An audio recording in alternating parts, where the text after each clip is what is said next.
लोकसभा चुनाव का बिगुल बज चुका है और प्रधानमंत्री नरेंद्र मोदी चाहते हैं कि इस बार भी जो चुनाव हो, महिलाओं को लेकर चुनाव हो, महिलाओं के मुद्दे पर चुनाव हो। यही वजह है कि भाजपा ने ये तय किया है कि महिलाओं के जो मुद्दे हैं, जिसको मैं महिलाओं को लेकर जो काम किए, उसको लेकर महिलाओं के बीच में जाएंगे और महिलाओं को संगठित करेंगे। जी। हाँ, भारतीय जनता पार्टी ने महिलाओं के विषय में बहुत काम किया है और उनके सुरक्षा पे, उनके आगे बढ़ने, उनके जैसे कि अभी उसमें पास कराया कि उनका आरक्षण मिलना चाहिए। जो ये लोग खाए हुए थे, महिलाओं को आगे बढ़ने नहीं देते। भारतीय जनता पार्टी की यह नीति है कि आधी आबादी महिलाओं की है, उनको भी आगे बराबर आना चाहिए। बराबर उनको भी कंधे में कंधे मिला करके पुरुषों से, जब समाज बदल चुका है, 21वीं शताब्दी में चले गए, अब उनको पीछे क्यों घर चौका बासन तक तड़ी रहेंगे। वो कहाँ आज कल्पना चावला वगैरह अंतरिक्ष तक पहुँच गई, तो उनको बढ़ना चाहिए और सब बहुत अच्छी बात है और इसको हम स्वागत करते हैं। इसको बढ़ाना चाहिए, यही मुद्दा रहेगा। प्रधानमंत्री ने कहा है कि ट्रिपल तलाक जैसे मुद्दों पर हमने महिलाओं के लिए काम किया, इसका फायदा मिलेगा भाजपा को? एकदम मिलेगा, क्योंकि महिलाएं भाजपा के सरकार में, मोदी जी के नेतृत्व में सब महिला सुरक्षित हैं। तो मुश्किल नहीं होगा समझा पाना जो है भारतीय जनता पार्टी के लिए मुस्लिम वर्ग की महिलाओं को? नहीं, मुस्लिम वर्ग की महिला जो मुस्लिम से त्राहिमाम स्थिति में थी, तलाक जैसे मुद्दों से झेल रही थी, वो लोग समझाने पर नहीं, वो लोग अपना माइंड मेकअप की हुई है कि हमको मोदी जी को वोट देना है, कह के जाएंगे कहीं और, वोट कर देंगे कहीं और। ऐसा लगता है मोदी जी के साथ हैं। ये जो लखपति दीदी जैसे प्रोग्राम जो चले, इसका कोई फ़ायदा मिल पाया भाजपा को? मिलेगा?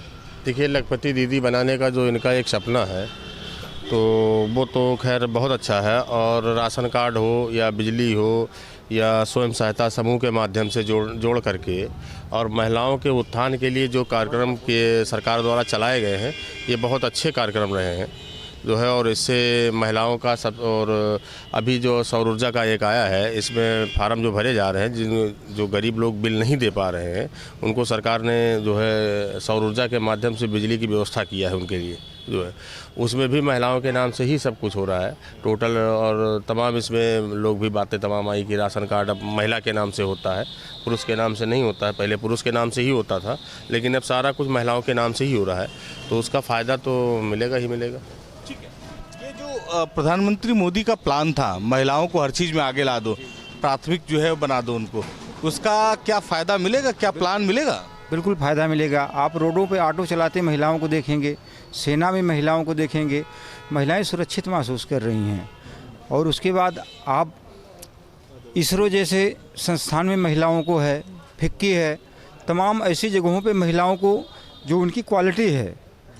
और गैस सिलेंडर जैसे क्षमता के अनुसार गैस सिलेंडर मोदी जी ने उन महिलाओं को दिया जो कभी सिलेंडर देखा नहीं था।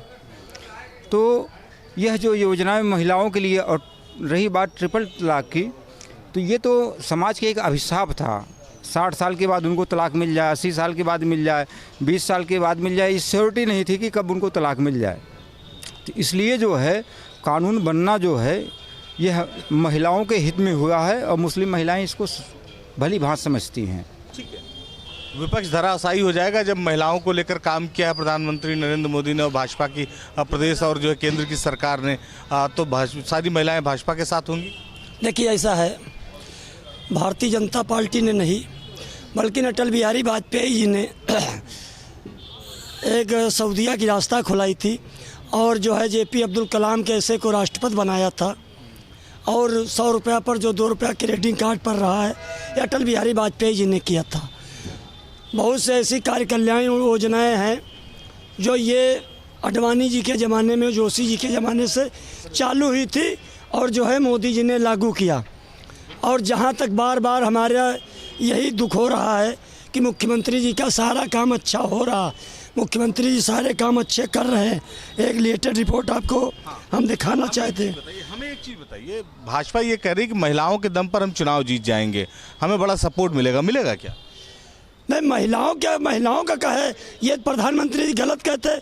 उनके साथ में महिलाओं का ही नहीं मदद है, पुरुषों की भी मदद है, पुरुषों की भी मदद। बाकी एक प्रधानमंत्री जी से और हमारी मांग है कि जाति जनगणना भी होना चाहिए, जिसकी जितनी भागीदारी उतनी हिस्सेदारी। अगर सीए लागू हो रहा है तो जाति जनगणना भी होना चाहिए, जिसकी जितनी भागीदारी उतनी हिस्सेदारी। जितने पीछे के विवादित इस तरीके के मामले पड़े हैं, सबको प्रधानमंत्री जी को सीए के साथ लागू करना चाहिए। अगर सीए लगना जायज़ होता है तो जाति जनगणना भी होना चाहिए। मैं प्रधानमंत्री जी से और गृह मंत्री जी से अनुरोध करना चाहता हूँ कि जैकी जितनी भागीदारी उतनी हिस्सेदारी। ठीक है, उतनी हिस्सेदारी होनी चाहिए जिसकी इतनी भागीदारी। क्या भाजपा मानती है? नहीं, एक्चुअली हिस्सेदारी तो होनी चाहिए, लेकिन क्या आरक्षण पे ही हमारा समाज, जब हमारा पॉपुलेशन का 1% नौकरी है संविधान में लिखा हुआ, तो उसके बाद क्या हर हाथ को हाथ काम आप लेबर खोजने चले जाइए भाई साहब, 600 रुपये लेबर लेता है कम से कम मिनिमम। अगर वो गिरी हालत में लेबर अड्डी पे काम नहीं मिला तो 400 मिलेगा, और मिस्त्री यहाँ 700 से 800 रुपये लेता है। तो यहाँ आप किसी भी वर्क में जाइए, कोई भी काम करवाना हो, लेबर ढूंढने जाइए तब पता लगता है। और कहने के लिए जिसको कोई काम धाम निठल्ले हैं, टहल रहे हैं, दूसरे का खा रहे हैं, तो नेतागिरी कर रहे हैं, तो इनसे लूटो उनसे लूटो, तो वो तो बताएंगे काम नहीं है। किसान खेतों में है और जो काम करने वाले हम लोग तो खुशहाल हैं। व्यापारी वर्ग एकदम चैन की नींद सो रहा है, क्योंकि वहाँ उसके पास गुंडों का फ़ोन नहीं जाता है। फ़ोन जाता है जो टैक्स चोरी करता है, वहाँ जीएसटी वाले जाते हैं, गुंडे नहीं जाते हैं। अब तो गुंडे जाते हैं, बता रहे हैं टैक्स चोरी, गुंडे नहीं आते। टैक्स चोरी वाले जो है वो डरते नहीं गुंडे। अब क्यों उस बात को कहलाना चाहते हो? भारत सरकार की जो भी गाइडलाइन है बिल्कुल शुद्ध है। और आज अगर चुनाव हिंदुस्तान में हो रहा है तो नरेंद्र मोदी के नाम पे हो रहा है, न तो योगी आदित्यनाथ के नाम पर हो रहा है। या थोड़ी बहुत चल रही है तो केवल अटल जी की जो लोग सम्मान करते, या अटल बिहारी वाजपेयी के बाद अगर कोई विचारधारा है भाजपा में तो केवल राजनाथ सिंह, जो हर वर्ग और हर समाज को, हम तो कहते हैं कि जाति जनगणना हो जाए, जिसकी जितनी भागीदारी उतनी हिस्सेदारी। अब हिस्सेदारी लेके लड़ाई चालू है। एक बात बहुत साफ है, जनता ने ये तो मान लिया है कि जो पिछली सरकारों में काम हुआ है, चाहे वो केंद्र की सरकार हो चाहे वो राज्य की सरकार हो, उस मुद्दे को लेकर कम से कम वो चुनाव में जाएंगे। डेवलपमेंट मुद्दा होगा, महिलाओं के विकास का मुद्दा होगा, और इसके साथ ही उनके जो व्यक्तिगत मुद्दे हैं वो भी इस बार प्रभावी रहेंगे।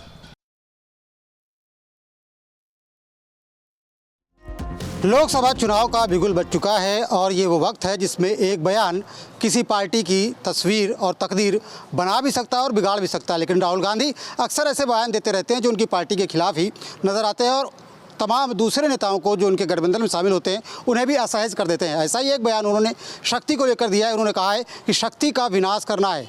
उन्होंने किस परिप्रेक्ष्य में ये बात कही, लेकिन ये बयान कहीं ना कहीं बीजेपी को फ़ायदा करता हुआ दिखाई पड़ रहा है। कानपुर में तमाम महिलाएं हमारे साथ में, उनसे बात करते हैं कि आखिर शक्ति को लेकर के जो उन्होंने बात कही उसको शक्ति स्वरूपा कही जाने वाली नारी किस तरीके से लेती है। उनसे ही बात कर लेते हो, जानते हैं। मैम ये बताइए कि क्या सोचती हैं इस बयान को लेकर के, क्या नज़रिया है आपका? उन्होंने जो महिलाओं को ललकारा है, जो उन्होंने ये कहा है कि शक्ति स्वरूपा मतलब उनको कोई मायने नहीं दिखाई देता, तो ये उनकी बहुत बड़ी गलतफहमी है। इसका हमको घोर मतलब विरोध करते हैं कि इस तरीके से उन्हें नारी की अभद्रता भरी बातें टिप्पणी नहीं करनी चाहिए। तो क्या लगता है इससे राहुल गांधी का ही नुकसान होगा? जिस तरीके से पीएम मोदी ने काम भी किया महिलाओं के लिए और उसके बाद इस तरीके की बयानबाजी राहुल गांधी की तरफ से। जी हाँ, बिल्कुल लगता है, क्योंकि आप देखिए उनकी भी माँ एक स्त्री है, उनकी बहन भी स्त्री है। जब वो राजनीति में आकर आगे आ रही हैं और वो उनका समर्थन कर रही हैं, तो हम समर्थन क्यों नहीं कर सकते? हम लोग आगे क्यों नहीं बढ़ सकते? हम लोग आगे बढ़ रहे हैं तो वो उनको विरोध नज़र आ रहा है। वो जिस तरीके से हम लोग महिलाओं के बारे में टिप्पणी कर रहे हैं, तो इसका प्रभाव उन पर पड़ना चाहिए। राहुल गांधी के शक्ति वाले बयान को लेकर के क्या नज़रिया है आपका? क्या सोचती हैं, किस परिप्रेक्ष्य उन्होंने कहा होगा ये? मैं राहुल गांधी को तो पहले तो ये कहना चाहूँगी कि उनकी तो बुद्धि ही खराब हो चुकी है। क्योंकि अगर उनको बुद्धि होती तो उनकी भी माँ, बहन, बीबी सभी एक शक्ति का ही प्रहार है। हमारे यहाँ भोले जी या राधा जी सब शक्ति ही हैं, और इन्होंने जिस तरीके का हर बार ये प्रहार करते हैं महिलाओं को लेके, हर बार शक्ति का प्रहार करते हैं, तो इनको शक्ति के बारे में क्या पता नहीं है क्या? इनको शक्ति का मतलब नहीं मालूम है कि शक्ति क्या है।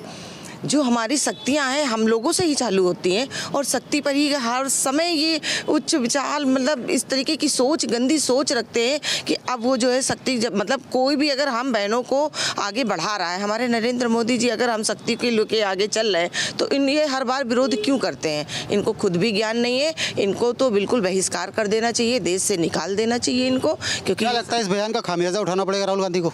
बिल्कुल कोई शक नहीं है कि इस बयान का खामियाजा राहुल गांधी उठाएंगे। राहुल गांधी 2 पुश्त पीछे जाके देखें तो शक्ति से ही उगे हैं। उनकी दादी इंदिरा गांधी महिला थी, उन्हीं के सहारे उनका परिवार आज तक राजनीति में है और शक्ति का विरोध करके राहुल गांधी अपनी मानसिकता, अपनी सोच, अपनी धारणाओं को महिलाओं के प्रति जाहिर कर रहे हैं, जिसका सभी महिलाएं भरपूर विरोध करेंगी और राहुल गांधी को भरपूर जवाब दिया जाएगा। मैम, राहुल गांधी को जवाब दिया जाएगा, उनके साथ में तमाम गठबंधन के लोग भी खड़े हुए हैं, क्या उनको अभी नुकसान होगा इस बयान से? अब क्यों, वो तो नेता बन रहे थे ना, लेकिन वो ऐसे नेता हैं जिन्होंने कि शक्ति का ही कह सकते हैं कि अपमान किया है।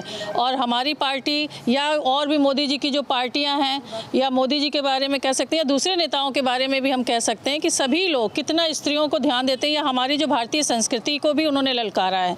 उन्होंने सबसे पहले यही कहा कि क्या कहते हैं, हिंदू धर्म में जो शक्ति शब्द है उस शब्द पे ही लेके विरोध हम महिलाएं कर रही हैं। क्यों? क्योंकि भैया महिलाओं को भी शक्ति स्वरूप माना गया है, इस नाते उनका बहुत भरपूर विरोध होगा और उनको इस चुनाव में बहुत बड़ा खामियाजा भुगतने को मिलेगा। क्यों? क्योंकि हमारी जो महिला शक्ति है वो भी उनको पुरजोर जवाब देगी, क्योंकि उन्होंने एक कह सकते हैं कि हमारी जो संस्कृति में जितनी भी देवियां हैं, शक्ति रूपा हमारी काली हो, दुर्गा माँ हो, सबका उन्होंने अपमान किया है एक साथ। तो वो हमेशा हिंदू विरोधी काम करते रहते हैं, कोई भी ऐसा बयान नहीं देते जिससे हम सोचें कि हम महिलाएं उनसे कनेक्ट हो सकें। महिलाएं उनसे कनेक्ट नहीं हो पा रही। एक तरफ पीएम मोदी हैं जिन्होंने तमाम योजनाएं महिलाओं के लिए चलाई हैं। क्या लगता है राहुल गांधी का बयान क्या महिलाओं से और उनकी दूरी बढ़ा रहा है? क्योंकि पहले ही कहा जा रहा था कि जो महिलाएं हैं वो कहीं ना कहीं प्रो मोदी नज़र आ रही हैं तमाम योजनाओं की वजह से। देखिए, महिलाएं ही नहीं, अब तो पूरे हिंदू ही उनसे अलग होंगे, क्योंकि उन्होंने अपने बयान की शुरुआत ही की है कि हिंदू धर्म की शक्ति। ये उनको यही नहीं पता कि हमारे वेद और पुराण और शक्ति की क्या महिमा है। तो अब ये तो महिलाओं का विषय रहा ही नहीं। हालांकि हमारे मोदी जी ने यही कहा कि भाई नारी शक्ति के लिए मैं अपनी जान भी दे सकता हूँ। और आपको पता है कि हमारे यहाँ के जब से माननीय मोदी जी आए हैं, सारे कार्यक्रम सारे महिलाओं के सशक्तिकरण के लिए, उनके स्वावलंबन के लिए, उनकी सुरक्षा के लिए ही सारे कार्यक्रम हो रहे हैं। लेकिन मैं इसको इस तरह नहीं मानती, मैं इस तरह मानती हूँ उन्होंने पूरे हिंदू धर्म पर आघात किया है और शक्ति स्वरूपा जो हमारी जितनी देवियाँ हैं जिनका हम स्मरण करते हैं उनके ऊपर, उनको ले करके उन्होंने आलोचना की है। इसका मतलब वो हिंदू धर्म की आलोचना कर रहे हैं। और एक बात तो और ये भी है कि जैसे रहेंगे ना जिसके साथ वैसा ही तो उनका व्यवहार होगा। जिनके साथ वो DMK तमिलनाडु वाले सारे लोग तो सनातन धर्म को डेंगू और मलेरिया न जाने क्या क्या बता रहे हैं, लेकिन क्या उन्होंने इसके विरोध में एक भी बयान दिया? और बताते यही है कि मैं बहुत बड़ा हिंदू हूँ, मेरे पिताजी ब्राह्मण थे और जनेऊ भी दिखाते हैं और साष्टांग प्रणाम भी करते हैं जा कर के वीडियो जितने बने। लेकिन उनकी सोच नहीं बदली। कांग्रेस की जो मानसिकता है कि जिन्होंने राम के अस्तित्व का ही विरोध किया और जिस तरह की राम मंदिर का इन्होंने विरोध किया, ये तो जब मोदी हमारी पार्टी सत्ता में आई तब जाके राम मंदिर का आज इस समय बन पाया है। और उसके अलावा आप इनका याद करिए, एक एक बयान याद करिए, तो याद करिए कि क्या राम सेतु के उसके ऊपर भी इन्होंने सवाल उठा दिया था कि राम सेतु भी कहीं बना हुआ है। तो क्योंकि शक्ति की बात की है उन्होंने, तो शक्ति के लिए तो अब उनको इसका खामियाजा तो वैसे भी बताएं भाई साहब कि भारतीय जनता पार्टी को कुछ करने की ज़रूरत ही नहीं है। वो खुद ही वो कहते हैं ना आत्मघाती गोल, वो खुद ही करते रहते हैं, खुद ही ऐसे बयान देते रहते हैं कि लोग उनसे अलग ही हो लगता है शक्ति अपनी शक्ति दिखाएगी लोकसभा चुनाव में इस बार? बिल्कुल दिखाएगी। अभी तो उनको 2024 दिखा देगा कि माँ शक्ति क्या होती है। और जिसने माँ दुर्गा को ललकारा है वो कभी आगे नहीं बढ़ा है, उन्हें माँ दुर्गा को साक्षात ललकारा है। तो इसलिए मैं राहुल जी को कहना चाहती हूँ कि ललकारना बंद कर दे। माँ शक्ति तो वो है जो शंकर भगवान जी शक्ति जी का पूजन करके, राम जी पूजन करके वो किया है। दशहरा को आप सोचिए कि जब 9 दिन पूजा करते हैं माँ का, 10वें दिन रावण को जलाने का काम करते हैं, वैसे आज राहुल गांधी जी ने किया है। मेरी सारी शक्तियों पे प्रहार किया है। सारी शक्ति एक होगी तो उनका बिल्कुल विनाश होगा। विनाश तो हो चुका है, लेकिन आप सबके माध्यम से बताना चाहती हूँ, नारी को ललकारा है। नारी का मतलब सब शक्ति है, शक्ति दुर्गा रूप होती है। इसलिए मैं राहुल जी को कहना चाहती हूँ अब बंद कर दे ये सब, नहीं तो बिल्कुल विनाश हो जाएगा उनका। इसलिए कि माँ जब अपने आप पे आती है तो सब कुछ विनाश कर देती है। ऐसे राहुल गांधी को मैं संदेश, आप लोगों मीडिया बंद भाइयों को संदेश देना चाहती हूँ कि वो संभल जाएं। अभी इतनी नारी शक्ति ने अपना अपना बोला है, तो वो अगर नारी शक्ति जगेगी, कहते हैं कि जब नारी शक्ति जगती है, ऐसे हमारी दुर्गा जी जब ललकारी हैं, तो उसी तरह से जब नारी शक्ति हमारे पूरे भारत में, भारत की नारियों को मैं बात कर रही हूँ, जब वो ललकार रही हैं, तो कहते हैं कि जब नारी गरजती है तो इतिहास बदल देती है। तो इस तरह से इतिहास बदलेगी 2024। राहुल संभल जाओ, रहमल जाओ, होश में आ जाओ राहुल जी, मैं यही बताना चाहती हूँ आप सबके माध्यम से। राहुल गांधी ने अपने बयान पर सफाई भी दी है। उन्होंने कहा, उनका कहने का मतलब ये था कि वो पीएम मोदी के पर हमला करना चाहते थे। वो ईडी को सख्ती कर रहे हैं, वो इनकम टैक्स को सख्ती कर रहे हैं, तमाम एजेंसियों को सख्ती कर रहे हैं, लेकिन उनका अर्थ ये नहीं था कहने का कि वो महिलाओं को आहत करें। पहली बात तो राहुल गांधी को ये ज्ञान होना चाहिए कि हमारे हिंदुत्व में शक्ति किसे कहा जाता है। महिला, नारी शक्ति, महिलाओं को शक्ति का रूप दिया गया है और उनको इस समय उनकी बुद्धि बिल्कुल हार गई है। उनको पता ही नहीं चलता है कि हम क्या बोल रहे हैं। उन्होंने अभी तक जो भी विरोधी काम किए, राम मंदिर में वकीलों की फौज खड़ी कर दी विरोध में, और तो उनको उतने में वो नहीं संभल पाए हैं। अब उन्होंने महिलाओं को ललकारा है, अब उनकी जब्त हो जाएगी जमानत भी, वो चुनाव लड़ने के लायक नहीं रहेंगे।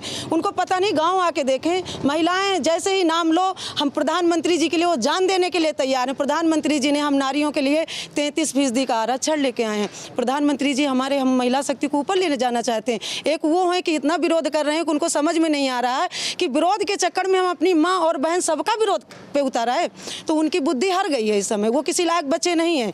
तो इस बार हमारी नारी शक्ति उनकी जमानत भी जब्त करवा दे। आपको भी यही लगता है कि उनकी बुद्धि हर गई है? बिल्कुल हर गई है, और शक्ति जब जन्म लेती है तभी विनाश होता है, और शक्ति ने जब जन्म लिया तभी सारे राक्षसों का विनाश हुआ है, यही मैं कहना चाहती हूँ। और अब राहुल गांधी का विनाश शुरू हो चुका है। राहुल गांधी के लिए क्या मैसेज है इस बयान के बाद? राहुल गांधी के मतलब हम लोग ये मैसेज देना चाहते हैं कि राहुल गांधी अब संभल जाएं, उनकी बुद्धि काम नहीं कर रही है और वो किससे टकरा रहे हैं ये भूल गए हैं। वो हमारे माननीय प्रधानमंत्री मोदी जी से टकरा रहे हैं, जिनके लिए हमारा पूरे भारत की हमारी पूरी शक्ति सिर्फ उनके लिए जान देने के लिए तैयार है। नारी शक्ति पीएम मोदी के साथ खड़ी है? हाँ, बिल्कुल खड़ी है। मैं ये कहना चाहूँगी कि राहुल गांधी जी को जब बोलना नहीं आता है तो उनको बोलना ही नहीं चाहिए, थोड़े कम शब्दों में बात करें तो ज़्यादा बेहतर होगा। हालांकि हम लोग जिस तरीके से दुर्गा सप्तशती का पाठ करते हैं नवरात्र में, उसमें ये वर्णित है कि या देवी सर्वभूतेषु शक्ति रूपेण संस्थिता नमस्तस्यै नमस्तस्यै नमस्तस्यै नमो नमः। तो इस तरीके से ये जो शक्ति स्वरूपा देवी को एक तरीके से उन्होंने ललकारा है, या नारी शक्ति तो बाद में, देवी को भी एक तरीके से ललकारा है। इसलिए उनको संभल के बोलना चाहिए। उनको पहले बोलने से पहले कई बार सोचना चाहिए कि मैं बोलने क्या जा रहा हूँ। तो महिलाओं का भी यही कहना है कि राहुल गांधी कई बार करने तो अच्छा जाते हैं, मैदान में उतरते हैं और गोल अपने ही खिलाफ कर बैठते हैं। ऐसा ही ये बयान भी उनके लिए घातक साबित हो सकता है। जिस तरीके की महिलाओं का कहना है कि राहुल गांधी को जब भी बयान देना चाहिए सोच समझ के देना चाहिए। इस बयान से उनकी भावनाएं आहत हुई हैं और इस बयान के बाद वे अब कांग्रेस को सबक सिखाएंगी। वीडियो जर्नलिस्ट अमित सिंह के साथ श्याम तिवारी, न्यूज़ स्टेट कानपुर।